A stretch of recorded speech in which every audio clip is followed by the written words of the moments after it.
আমাকে আর আপনাকে জন্ম দিতে যে আমার আর আপনার মা কতটুকু কষ্ট করেছে শুনে। একজন সুস্থ মানুষ 45 ইউনিট পেইন বা ব্যথা একসাথে সহ্য করতে পারে। ব্যথার তীব্রতা যদি 45 ইউনিটের বেশি হয়, লোকটা হয় বেহুশ হবে নয় মরে যাবে। কিন্তু আমাকে আর আপনাকে যখন আমার মা জন্ম দিয়েছিল তখন তারা 57 ইউনিট প্লাস ব্যথা সহ্য করেছে, যেটা কোনো সড়ক দুর্ঘটনায় আপনার দেহের 20টা হাড় বা হাড্ডি একসাথে টাস টাস করে ভেঙে গেলে যত ব্যথা তার চেয়ে বেশি ব্যথা।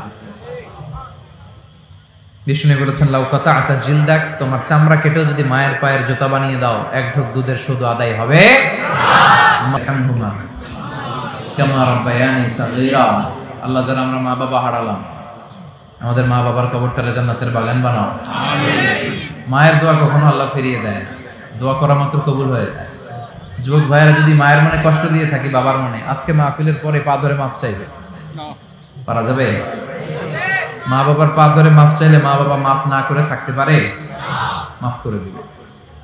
আপনি যত বড় নামাজি হন, হাজী সাহেব হন, আল্লাহওয়ালা হন, আপনার মা যদি আপনার উপর নাখুশ থাকে, আপনার সব শেষ। আপনার নামাজ, রোজা, হজ আপনারা বাঁচাতে পারবে না।